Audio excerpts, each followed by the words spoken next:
में बात होगी बजट की। ये जानेंगे कि क्या 2024 के बजट के जरिए मोदी सरकार की नजर 2047 पर है।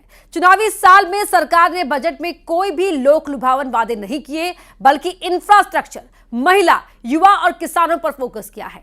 मध्यम वर्ग के घर का सपना हो या महिलाओं को आत्मनिर्भर बनाने की बात हो, सरकार ने इसका ध्यान रखा है।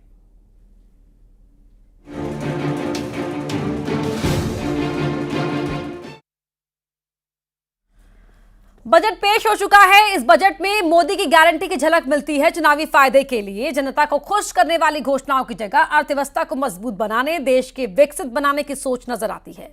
महिलाओं, युवाओं, किसानों पर बजट में पूरा फोकस है। मध्यम वर्ग के लिए भी कई सौगातें हैं। मध्यम वर्ग के लिए आवास योजना है, इंफ्रास्ट्रक्चर पर फोकस है, टेक्नोलॉजिकल रिसर्च के जरिए यूथ को आगे बढ़ाने।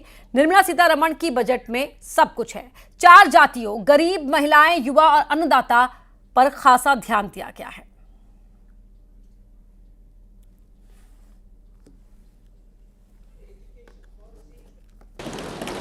$83 lakh SHGs, 83 lakh SHGs with 9 crore women are transforming rural socio-economic landscape with empowerment and self-reliance.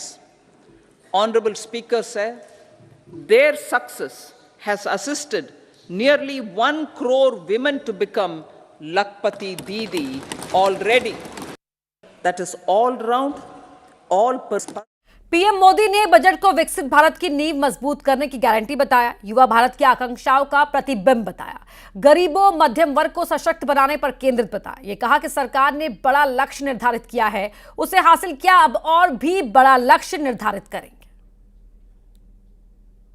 इस बजट में किसानों के लिए भी बहुत महत्वपूर्ण और बड़े निर्णय लिए गए हैं। नैनो डीएपी का उपयोग हो, पशुओं के लिए नई योजना हो, पीएम मत्स्य संपदा योजना का विस्तार हो और आत्मनिर्भर ऑयल सीड अभियान हो। इससे किसानों की आय बढ़ेगी और खर्च कम होगा।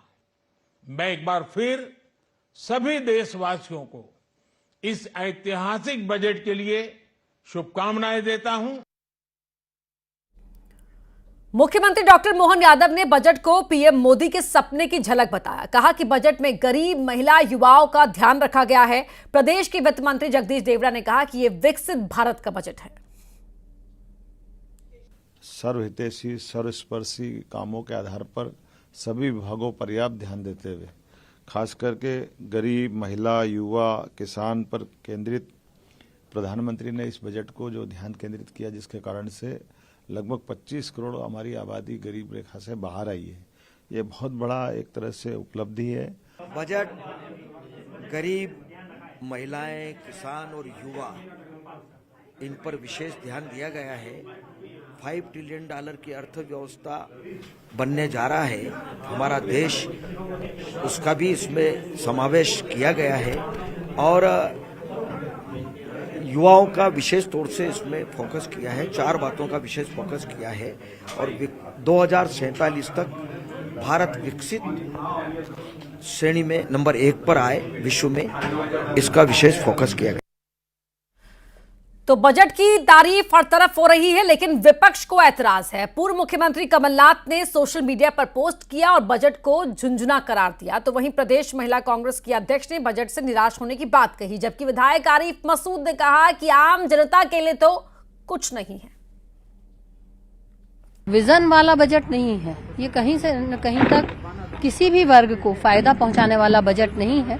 निश्चित तौर से लोगों को बहुत उम्मीद थी, क्योंकि जिस तरह से मोदी जी विधानसभा चुनाव के समय में घोषणाएं करके गए थे, हर महिला को इससे उम्मीद थी। पब्लिक को गुमराह करने वाला और एक भी ऐसी घोषणा नहीं है जिस पर हम उनकी स्वागत करेंगे। इस बजट में कोई ऐसा प्रावधान रखा, बल्कि दुर्भाग्य है कि किसानों का और आम जनता की महंगाई का कोई प्रावधान, कोई ख्याल नहीं रखा कि उसके अंदर महंगाई कैसे कम की जाए।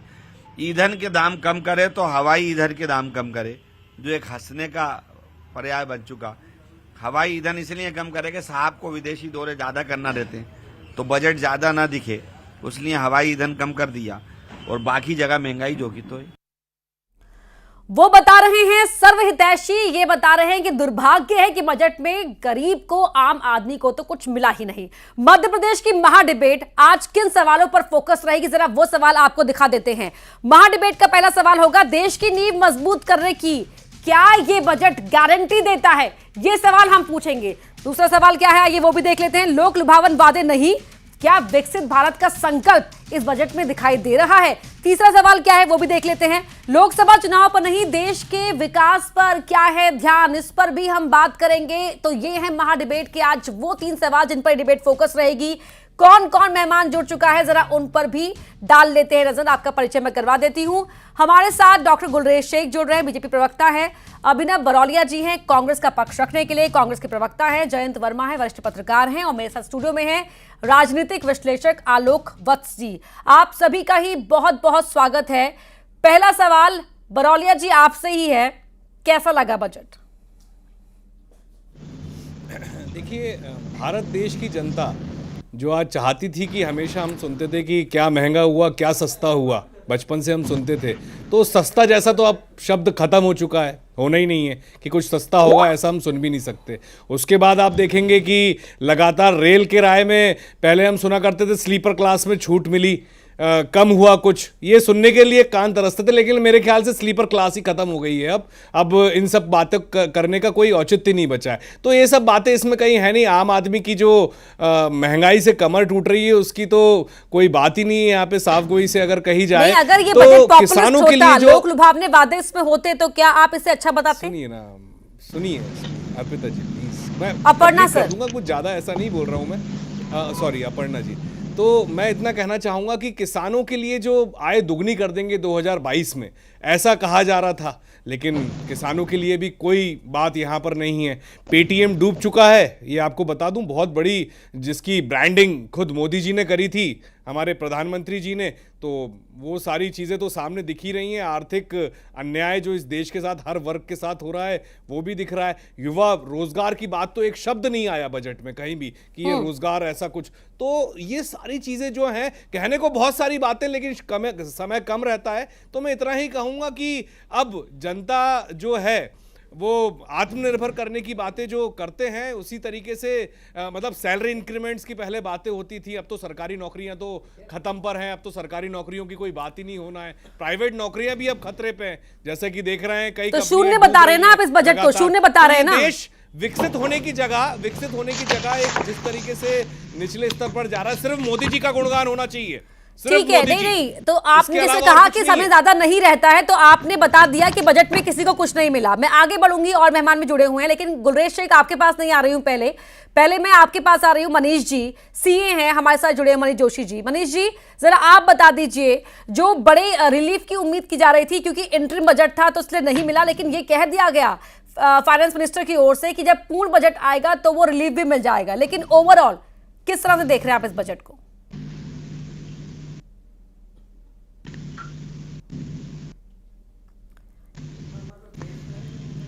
ठीक है, मनीष जी के पास जाऊंगी मैं, लेकिन पहले जयंत वर्मा जी, आप किस तरह से देख रहे हैं? अगर पॉपुलिस्ट होता तो कहा जाता कि चुनाव है इसलिए पॉपुलिस्ट बजट लेकर आए हैं। अब ये बताया जा रहा है बीजेपी की ओर से कि आगे का बड़ा लक्ष्य तय करने के लिए इस बजट को लाया गया है। आपने किस तरह से देखा इस बजट को? देखिए, ये बजट है बेसिकली अंतरिम बजट है। जो सरकार का कार्यकाल जो है वो मई माह तक का है, तो मई माह तक का जो खर्च होगा वो उसके लिए ये बजट लाया गया है। पर इसमें एक विज़न है वो विकसित भारत का। अमृत काल में जो ये बजट लाया गया है, तो उसमें हर वर्ग के लिए तो काफ़ी राहत दी गई है, परंतु जो महंगाई की बात थी, महंगाई कम होगी ऐसा कुछ इसमें दिखता नहीं है। किसानों को जो राहत देने की बात थी तो वो भी उतनी ज़्यादा नहीं है। 11 करोड़ किसानों को ये दिया जा रहा है अभी, जो किसान सम्मान निधि, और महिलाओं को यह है कि अब आयुष्मान में जोड़ दिया जाएगा, ये आंगनवाड़ी कार्यकर्ता को, आशा कार्यकर्ताओं को, ये सब है।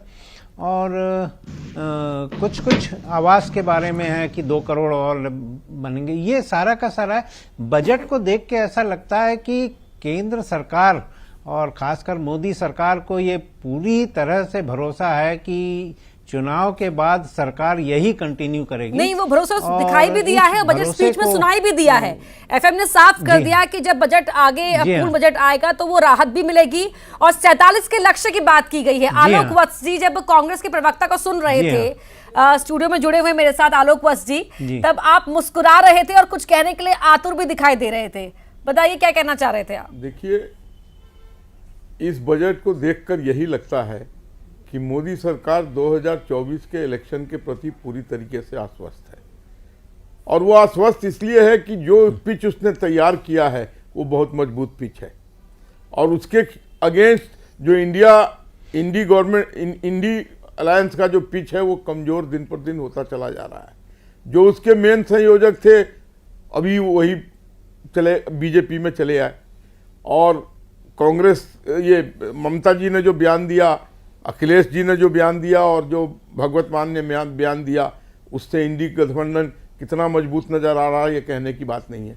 लेकिन इसमें लोक लुभावन कोई चीज नहीं दिया है सरकार ने। इसका ये मेन कारण है कि मेन फोकस इंफ्रास्ट्रक्चर पर है, जिसको मजबूती ढांचा देने की तैयारी है। और सबसे ज्यादा जो इसमें देखिए 5.1 फिजिकल डेफिसिट ग्रोथ को मेंटेन करके रखना, और जो इनका एम है कि 2027 तक उसको हम घटा के 4.5 पर ले आए जीडीपी को, उसके लिए जब तक आप इंफ्रास्ट्रक्चरल डेवलपमेंट नहीं करेंगे, लोक लुभावन चीजें करते रहेंगे, तब तक वो अचीव नहीं होगा। लेकिन इसमें बहुत जो 4 मेन चीजें हैं, JKYM, गरीब, किसान, यूथ, महिला, इन चारों को किसी न किसी रूप में राहत पहुंचाने की कोशिश की गई है। उसके अलावा जो स्टार्टअप्स हैं उसमें इन्होंने रिलीफ दिया है इंटरेस्ट रेट्स में भी। और जो स्टेट्स को लोन की बात कही गई है 1 लाख करोड़ की 50 साल के लिए विदाउट एनी इंटरेस्ट, और जरूरत पड़ने पर उसको फिर से 50 लाख करोड़ और दिया जाएगा। ये सारी चीजें जब जाएगी इकोनॉमी में तो उसको बूस्टअप मिलेगा। आप कह रहे हैं कि जो अभी सुनिए, लेट मी कंप्लीट। उसके अलावा जो 2 मेन सेक्टर अभी भागे हैं बड़ी तेजी से, एक है रिलीजियस टूरिज्म के नाम पर। कैन यू बिलीव कि मुझे ये आंकड़े मिले हैं कि काशी विश्वनाथ में पिछले वर्ष गोवा से ज्यादा लोग गए हैं। अब अयोध्या का हाल देख लीजिए। एक छोटी सी एग्जांपल दे रहा हूं, जो वहां पर मुस्लिम वर्ग है वो फूल बेचता है। जो 200 का फूल बेचता था, आज की डेट में वो 20,000 का फूल बेच रहा है। दावा तो बीजेपी सरकार का यही है ना कि जो विकास का फायदा हो रहा है वो तो हर वर्ग को हो रहा है, हर धर्म के लोगों को हो रहा है। और जितनी भी कल्याणकारी योजनाएं आई उसमें बिल्कुल बगैर भेदभाव किए हुए समाज के हर वर्ग को उसका रिलीफ मिला है, अंतिम पायदान तक के आदमी को। सर आगे बढ़ूंगी, अब मैं आगे बढ़ूंगी। बीच में किसी बिचौलिए के बगैर, हाँ ठीक है, लास्ट पेनी तक गया है। लेकिन गुलरेज शेख जी, 24 के चुनाव सामने हैं, बात आप लोग 47 की कर रहे हैं, जबकि बजट में आपने दिया ही कुछ नहीं है। कांग्रेस का आरोप, इतना लंबा लक्ष्य तय कर रखा है क्या? नहीं, कांग्रेस बिल्कुल सही कह रही है कि उनके हिसाब से हमने कुछ नहीं दिया है, क्योंकि कांग्रेस की आदत है ड्रीम बजट की।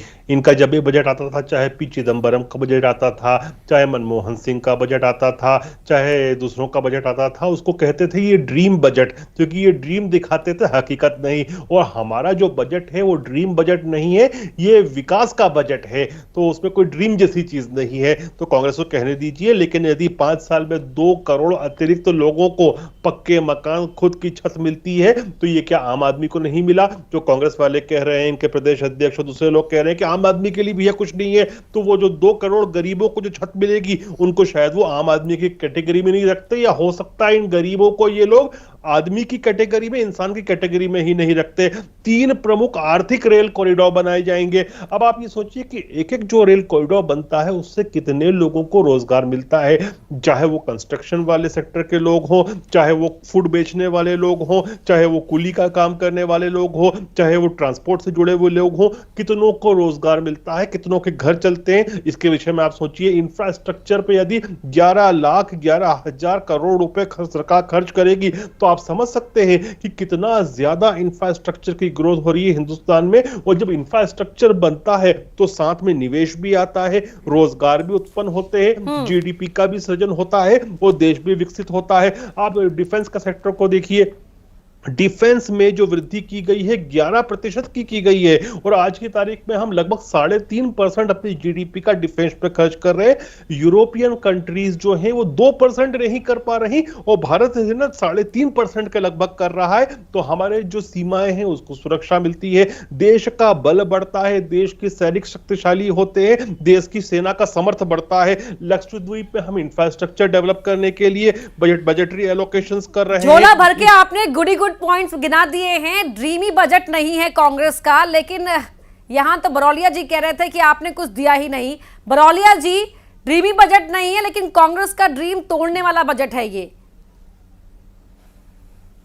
देखिए, तोड़ने और जोड़ने की बात तो नहीं है। हम तो चाहते हैं कि इस देश में सब खुश होके रहें, हर वर्ग खुश होके रहे, लेकिन आंकड़ों से जादूगरी बता देना और जनता को भ्रमित करना ये बहुत अच्छे से आता है भाजपा को। ठीक है, हम इवेंट नहीं कर पाते हैं तो, और ईडी सीबीआई का डर नहीं बता पाते हैं, ये सब सारी चीज़ें हैं, बहुत सारी बातें हैं कहने को। तो अभी सब एक धड़ा पूरा सब एक साथ है। तो मैं इतना कहना चाहूँगा, आम आदमी के पास अभी बुलेट ट्रेन या वंदे भारत ट्रेन में बैठने के लिए ज़्यादा पैसे नहीं है। मिडिल क्लास जो होता है बहुत अपने पैसे बचा के रखता है, वो लक्षद्वीप थोड़ी ना जाएगा वहाँ पे सरवाइव करने की, हमें घूमने जाना है। तो ये सब चीज़ें बातें जो हैं ये बेमानी है। युवा को रोजगार चाहिए, रोजगार की बात करिए, कैसे रोजगार के अवसर उत्पन्न होंगे उनकी बात करिए। आप ये सब बातें करने से कुछ नहीं है। 40 लाख से ज़्यादा, 50 लाख से ज़्यादा मध्य प्रदेश में रजिस्टर्ड बेरोजगार है। देश में तो पता नहीं क्या हालत है, परिवार के परिवार आत्महत्या कर रहे हैं।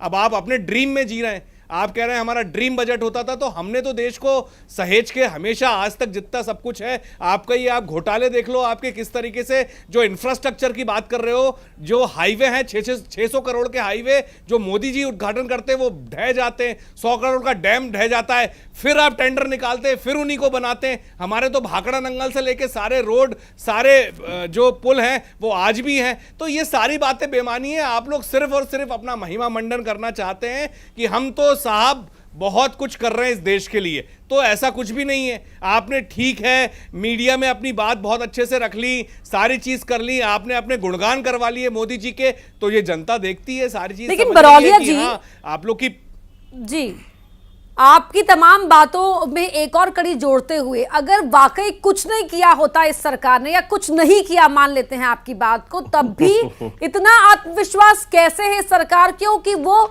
47 तक के लक्ष्य को साध कर आगे चलने की बात कर रही है।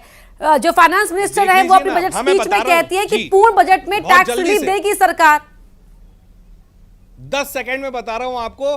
चंडीगढ़ बहुत बड़ा ताजा उदाहरण है। वहां पे पीठासीन अधिकारी बैलेट पेपर पे साइन ऐसे लिख देता है कि ये इनवैलिड है, तो समझ लिए क्या तंत्र चल रहा है यहाँ पे। लोकतंत्र की खुलेआम हत्या हो रही है।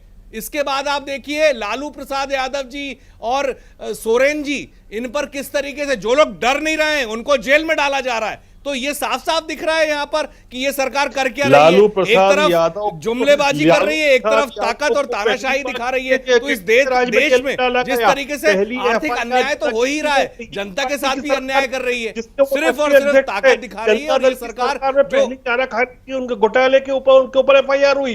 तो आप ये बताइए, लालू यादव चुनाव, ये जो आप कर रहे हो ना, ये बात आप समझिए, ये बता रहा हूं मैं आपको, ये तानाशाही ज्यादा दिन नहीं, हिटलर की भी नहीं चली थी, हिटलर की भी तानाशाही नहीं चली थी, तो मोदी जी की भी नहीं चलेगी। प्रधानमंत्री जी कभी भी बेरोजगार युवाओं की बात नहीं करते, कभी भी किसानों की बात नहीं करते। आय डबल कर देंगे 2022 में, किसानों की आय डबल। ठीक है, क्या कर दी? आप दोनों ही संयम दिखाइए, थोड़ा सा पानी पी लीजिए। लौट रही हूं मैं आपके पास ही, लौट रही हूँ गुलरेज जी आपके पास लौटूंगी, लेकिन मनीष जोशी जी, जिनसे हम बहुत देर से कनेक्ट करने की कोशिश कर रहे थे, CA हैं, हमारे साथ जुड़े हुए हैं। सर, आप तक आवाज आ रही है? जी जी, नमस्कार सर। ये नमस्कार सर, जो इंटरिम बजट पेश किया गया, किस तरह से आप देखते हैं? कितना बेनिफिशियल है, कितना नहीं है? पॉपुलिस्ट होता तो क्या फायदा रहता? जी देखिए, चूंकि ये बजट इंटरिम है, 2-3 महीने का फाइनेंशियल अरेंजमेंट ही इस बजट में किया जाना है। इस बजट के 2-3-4 बिंदुओं को मैं क्विकली बताना चाहूँगा। पहली बात तो ये कि इनकम टैक्स स्लैब में कोई चेंज नहीं हुआ है। ये थोड़ा डिसअपॉइंटिंग है सभी के लिए, क्योंकि income tax, direct tax collection, indirect tax collection में बहुत तेजी से वृद्धि हुई है। जैसे कि फाइनेंस मिनिस्टर महोदया ने खुद एक्सेप्ट किया कि पिछले लगभग 10 साल में टैक्स पेयर्स भी 3 गुना हो गए हैं और लगभग टैक्स कलेक्शन भी 2.5 गुना हो गया। तो इस वजह से ऐसी एक उम्मीद थी कि टैक्स स्लैब चेंज होंगे, कुछ एग्जेम्पशन लिमिट्स बढ़ेंगी, वो नहीं हो पाया। बट एनी विच वेज अभी जुलाई में फुल बजट आना है, तो उसमें शायद कुछ हो। दूसरी चीज, कैपेक्स बजट में एक आशातीत वृद्धि हुई है। पिछले बजट में भी 30% का इंक्रीज करके 10 लाख करोड़ का कैपेक्स किया था। इस बार फिर से उसमें अच्छी वृद्धि हुई है और लगभग 11,11,000 करोड़ का कैपेक्स है। कैपेक्स किसी भी इकोनॉमी के लिए सबसे इंपॉर्टेंट पॉइंट होता है, क्योंकि कैपेक्स के इन्वेस्टमेंट से ही एम्प्लॉयमेंट जनरेशन होता है, जीडीपी में ग्रोथ आती है। तो 2 तरह के एक्सपेंस होते हैं, या तो कैपेक्स होंगे या रेवेन्यू एक्सपेंडिचर होंगे। रेवेन्यू एक्सपेंडिचर जनरली सरकार के आवर्ती खर्च, रेवेन्यू साल दर साल जो खर्चे होते हैं उनको रिप्रेजेंट करते हैं, और कैपेक्स को जो कैपेसिटी बिल्डिंग के लिए होते हैं। तो कैपेक्स में अच्छी इंक्रीज हुई है। पिछले मुझे लगता है 4-5 साल में ये कम से कम 5 गुना हो गया है। पहले 4 लाख करोड़ हुआ करता था कभी 2015 के 14-15 के पहले, जो अब करीब 11 लाख करोड़ है। एक बड़ी अच्छी इंपॉर्टेंट है। दूसरा एक महत्वपूर्ण इस बजट में जो सरकार ने अनाउंस किया है कि टूरिज्म को, स्टेट्स को कहा गया है कि एक स्टेट को जो 75,000 करोड़ का फंड दिया जा रहा है, उससे टूरिज्म के लिए कुछ ऐसी पॉलिसीज बने, इंटरेस्ट फ्री लोन्स मिले, जिससे कि टूरिज्म सेक्टर में वृद्धि हो। टूरिज्म सेक्टर में वृद्धि इसलिए भी जरूरी है क्योंकि एम्प्लॉयमेंट जनरेशन के पॉइंट ऑफ व्यू से, खासतौर से लो स्किल्ड वर्कर्स के लिए एम्प्लॉयमेंट जनरेशन के पॉइंट ऑफ व्यू से टूरिज्म बहुत इंपॉर्टेंट है। इसी तरह से तिलहन अनुसंधान का एक पॉइंट है, जिसमें चूंकि इंडिया नेट इंपोर्टर है तिलहन ऑयल सीड्स का, तो तिलहन अनुसंधान पर यदि इन्वेस्टमेंट होगा तो काफी बड़ी विदेशी मुद्रा हम ऑयल सीड इंपोर्ट पे सेव कर सकते हैं। साथ ही साथ किसानों की आय को बढ़ाने के जो प्रयास चल रहे हैं, हालांकि आय में कोई बहुत वृद्धि होती दिखी नहीं है अभी तक, लेकिन यदि ये इस पर यदि काम किया जाता है तो मुझे लगता है किसानों की आय भी बढ़ जाएगी और हमारे इंपोर्ट्स भी कम हो जाएंगे। और इसी तरह से हाउसिंग सेक्टर पे एक बड़ा अनाउंसमेंट है कि हाउसिंग सेक्टर पे 2 एंगल से किया है। एक तो शासन जो अपने गरीबों के लिए मकान बनाती है, उनको करीब 3 करोड़ नए मकानों के निर्माण के लिए मंत्री महोदय ने कहा है। और दूसरा हाउसिंग सेक्टर में अन्य मध्यम वर्ग, जिनके लिए अन्य मध्यम वर्ग के लिए भी उन्होंने कहा है कि कुछ ऐसी योजनाएं बनाई जाएंगी जिससे कि फर्स्ट टाइम बायर्स जो अभी रेंटेड हाउस में या झुग्गी झोपड़ी में रह रहे हैं, वो भी अपना मकान बना सके। तो इससे मुझे लगता है हाउसिंग सेक्टर में यदि एक बूस्ट आया तो उससे इंडस्ट्री के कई और सेक्टर्स में ग्रोथ आती है, जैसे स्टील है, सीमेंट है और कई प्रोडक्ट्स हैं जो इनपुट मटेरियल यूज होते हैं हाउसिंग सेक्टर में। तो ओवरऑल बजट अच्छा है। एक बजट में एक दिशा जरूर दिखी है। बाकी तो चूंकि ये शॉर्ट टर्म मेजर्स है, 3 महीने बाद फिर फुल फ्लेजेड बजट आना है, तो बिल्कुल सैलरीड क्लास के टैक्स रिलीफ ना मिलना थोड़ा डिसअपॉइंटिंग था, लेकिन आपने बाकी के जो पॉइंट्स गिनवा दिए हैं उन्हीं पर आगे बढ़ते हैं। जयंत वर्मा जी, मैं एक सवाल आपसे ये पूछना चाहती हूँ। लास्ट बजट पे मुझे याद है कि सरकार की तरफ से कहा गया था कि कड़वी दवाई देने का काम किया गया जो हमारी इकोनॉमी है उसको देखते हुए। तो क्या लग रहा है, जब एक सरकार मजबूत होती है, आत्मविश्वास से भरी हुई होती है और इंडस्ट्री का विश्वास भी उस पर होता है, क्या तभी वो इस तरह के कदम उठा पाती है? हाँ, ये बात बिल्कुल ठीक है। और पर जो इस बजट में जो सबसे बड़ी बात है कि किसान जो आत्महत्या कर रहे हैं, किसानी घाटे का सौदा हो गया था, तो उसमें कोई बड़ा भारी रिलीफ नहीं है। और जो किसानी और ग्रामीण अर्थव्यवस्था जो है, रूरल डेवलपमेंट और एग्रीकल्चर, इसमें भी जो अलॉटमेंट है वो उतना नहीं है जितना कि जरूरी है। भारत की 50% से ज़्यादा जनता गांव में रहती है, तो वहाँ नहीं है और लोग पलायन करके जाते रहते हैं, सारा गांव से लोग शहर में आ रहे हैं। तो ये चीज़ है, बेरोजगारी को भी कम किया जाए। इंफ्रास्ट्रक्चर से जरूर बेरोजगारी, लोगों को रोजगार जनरेट होता है। पर जो एक थ्योरी रही पहले कि जीडीपी बढ़ती है तो ट्रिकल डाउन थ्योरी है, जिसके तहत कि गरीबी नीचे के तबके के लोगों को भी उससे राहत मिलती है, पर वो थ्योरी वर्ल्ड बैंक खुद ने कहा है कि नहीं, ये थ्योरी गलत है। तो जीडीपी की ग्रोथ होती है और जीडीपी की ग्रोथ होने से गरीब जो है वो उसको उतना राहत नहीं मिल पाता है। खुद कैबिनेट बड़ी राहत की उम्मीद थी, लेकिन सरकार की तरफ से साफ कर दिया वित्त मंत्री ने कि बड़ी राहत के लिए पूर्ण बजट तक का इंतजार करना होगा। मध्य प्रदेश की महाडिबेट में कोशिश थी कि तमाम सवालों के जवाब हम हासिल करें। बहुत शुक्रिया आप सभी का इस चर्चा में जुड़ने के लिए। और फिलहाल महाडिबेट में इतना ही, लेकिन तमाम चीजें निकलकर सामने आई हैं वो आगे भी आप तक पहुंचाते रहेंगे। खबरों के लिए आप जुड़े रहिए न्यूज़ 18 के साथ।